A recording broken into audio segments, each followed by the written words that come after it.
I've been watching a lot of these what I spend in a week videos on YouTube, and I think when it comes to optimizing, personal finance is one of those areas that we would all love to improve on. We would love to save more, invest more, have more money, but I'm sure we also all splurge on stupid things every now and then too. So it's been really interesting for me personally to watch how other people break down their spending and see if there's anything I can learn to improve my money habits. And I hope that's what you guys can get out of this video too. But I'm gonna be adding a bit of a twist. I would personally identify as a travel hacker. Travel is very important to me and I love doing it. And so with everything that I purchase, I try to maximize my rewards back in airline miles and points. Over the last few years, I've had the opportunity to book some really amazing travel experiences for close to free, including various first and business class flights, a family trip for 4 to Hawaii, and complimentary nights at some really nice luxury hotels. If you're interested, the video that currently has the most views on this channel is this vlog that I filmed about a year ago flying Singapore Airlines first class from Singapore to Sydney. It's about a $4,000 flight that I got for pretty much free, excluding points, taxes, and fees. With that being said, I'm going to be breaking down not just what I spent last week, but also what I earned in miles, points, and other perks, and which credit cards I use to maximize those travel rewards. Now, not all points are worth the same, but for the sake of this video and for simplicity, I'm going to be assuming that every point is worth 1 cent USD, and keep a counter here in the corner of exactly how much I'm saving in addition to how much I'm spending. So let's get into it. I had a pretty chill Sunday last week. The only thing that I bought was a cheesesteak off of Seamless. It was cheat day. It cost me $19.45, and I used the American Express Gold Card, which gets 4% back on dining and groceries, as well as a $10 Seamless credit every month. So first expense $19.45 and rewards 78 cents in points and $10 in credit, or $10.78. So quick aside, as I just mentioned, this card also gets 4% back on groceries, but I had done enough groceries in the previous week to cover me for this week. I meal prep and generally cook at home for most of my meals, so you'll see throughout the rest of this video that I don't really eat out all that often. Now on Monday morning, I went to the gym. My gym membership costs $49 a month, or about $12.25 a week. I paid for this with the Citi Dividend card. The Citi Dividend card is a rotating category card, which means that every 3 months it'll offer 5% cash back on a different category. For January through March, it just happened to be gym memberships, so I thought it was a good opportunity to just pay for the whole year up front and just lock in that 5% return. After work, I had a second workout at a hot yoga studio. I unfortunately forgot my water bottle at home, so I had to pay $3 to purchase a water bottle there. I used the same card, and because I billed it through the gym, I also got 5% back on that purchase. I had just one purchase on Tuesday. I've been wanting to upgrade the microphone that I use for these videos for a while, so I bought the Rode Video Mic NTG, which is actually what I'm using to record right now, so hopefully the audio sounds nice and crispy. I made this purchase with the Amex Gold Card, which typically only gets 1% back on purchases like this, but at the time, they had a special offer at Adorama Camera Store where if you spent $250, you get $25 back. Almost all credit cards offer special promotions like this every now and then where you can save with specific retailers. All you have to do is log into your online account and click on the offers and benefits section and just scope it out. I got an additional 1% back on this purchase by using Rakuten, which is a Chrome extension that automatically gives you cash back on purchases you make online.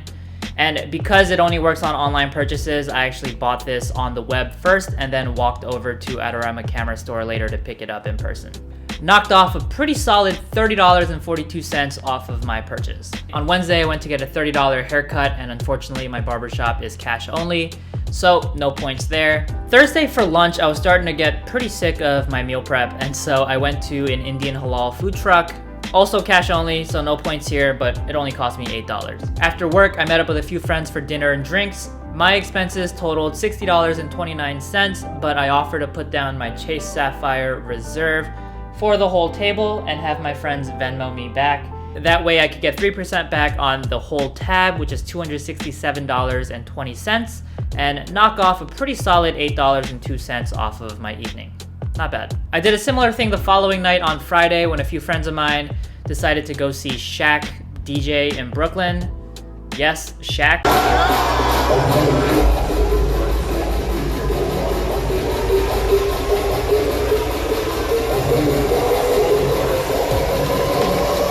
I offered to call the lifts there and back on my Chase Sapphire Reserve, which gets 10% back on Lyft rides. I also bought tickets for the whole group and had them Venmo me back for whatever they owed. There isn't really a great card to use for things like concert tickets.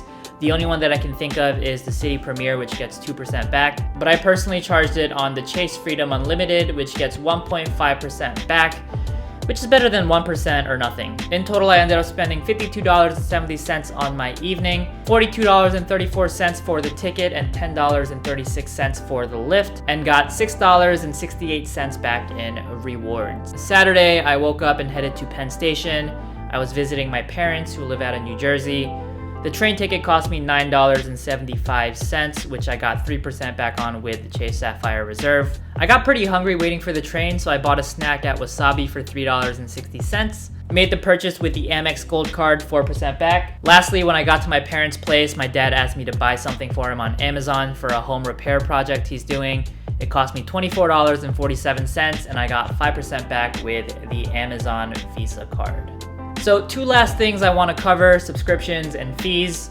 So these are all the things that I pay for monthly and what that breaks down to per week. You'll notice that my Verizon wireless bill is ridiculously high, and that's because I'm paying for an unlimited plan for my entire family and also for all of their phone upgrades. So the Chase Freedom is another rotating category card that currently gets 5% back on almost all of these for Q1.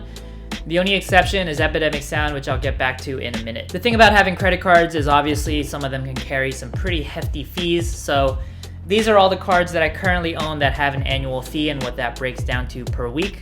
And if I add that to my total here for this week, it looks like I spent $599.28, but also earned a pretty nice $62.35 in rewards. Now there's one card I want to highlight that I haven't talked about yet, which is the City Business A Advantage Platinum. So this is a business card, so I use it for anything related to side hustles or freelance gigs and now YouTube.